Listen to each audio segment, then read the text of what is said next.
আল্লাহর ওলিকে যদি খারাপ না বানায় পারে তাহলে মোল্লা তো ভালো হয়ে পারে না। এলে মোল্লা দেখায় কি আমি বলে উসিলা ধরবেন না, উসিলা যাওয়া শিরক বেদাত, আল্লাহর কাছে চাইবেন। এখন কথা এহেনে যে উনি যে কথা কইল উনিও তো পীর হয়ে বইরিস, উনি পীর হয়ে বইরেছে না। যদি আল্লাহর কাছে সরাসরি চাই তাহলে আপনার কাছে ওয়াজ শুনুন কে? আল্লাহ আমাকে ফেরেশতা দিয়ে ওয়াজ করাইবো, অথবা আল্লাহ নিজে ওয়াজ করে শুনাইবো না? মানে মৌলবী শব্দ মসজিদ উঠাছি আল্লে হ্যাঁ আমাকে সামনে পীর হয়ে বইরিছে, হ্যার হুকুম মতো চলন লাগবো, হ্যার কথা মানতে হইব, হ্যাঁ ওয়াজ করবো 3 ঘন্টা সামনে বয়ে থাকার লাগবো, তাহলে হ্যাঁ অঘোষিত পীর। ওই যে ওখানে কিছু ভেজাল সাহেব বেরিয়েছে না, এই ভেজাল সাহেবের একটা উসিলা মানা যাবে না, সরাসরি আল্লাহকে ডাকবেন। তাহলে উসিলা যদি মানন না যে আমি আপনার ওয়াজ শুনুন কেন, উসিলা যদি না মানন যে আমি আপনার কাছে আসুন কেন, আমি আসুন কেন আপনার এইখানে, আমাকে এটা বুঝা যে আপনি যে ওয়াজ করবার লেছেন আপনার কথাইটাও তো উসিলা।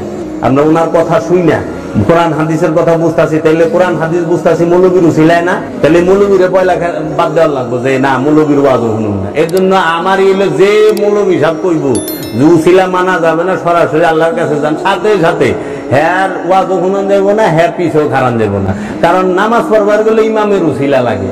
ইমাম সাহেবকে আগে আল্লাহু আকবার, তারপরে মুসল্লিকে আল্লাহু আকবার। কে ইমামের সাথে কইবেন আল্লাহু আকবার, কিংবা ইমামের আগে কইবেন উসিলা মানবার যাবেন কি আপনি? ইমামও তো নামাজের মধ্যে উসিলা খাড়ায় রয়েছে, মুসল্লির উসিলা দুইটা হয়ে যায়। একটা হলো সামনে ইমাম বেহাজাল ইমাম, আর তার আগে হইলো কাবা। তাহলে দুইটা উসিলা মুসল্লির লেগে, একটা হলো ইমাম আর একটা হলো কাবা। আর ইমামের উসিলা হলো একটা রবকে সেজদা করে, সেটা হলো কাবা।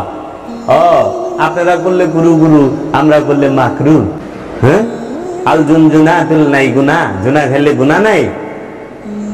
আরবিতে বয়ে দেয়, কারণ পোলায় ডাব চুরি করে খাইছে, মানে মাইসে তো ধরছে যে আপনার পোলায় ডাব খাইছে, নারল খাইছে, আমার গাছের কই কি নারল খাইছে, জুনা খাইছে না করা খাইছে, বেপদে ভরে গেছে, কোনটা কইব? আবার না কোন ফতুয়া দিয়ে দেয়, হুজুর জুনা খাইছে, জুনা নারল পাইরা আপনার পোলা কালকে রাইতে আমার গাছের থেকে ডাব খাইছে, হুজুরের পোলা জুনা নারল পাইরা খাইছে, হুজুরে কি করবো? বাসানের ফতুয়া দেয়, আল জুনজুনাতুল নাই গুনাহ, জুনা খাইলে গুনাহ নাই। কথা কয় না, ঠিক ঠিক কিনা বলেন? ঠিক।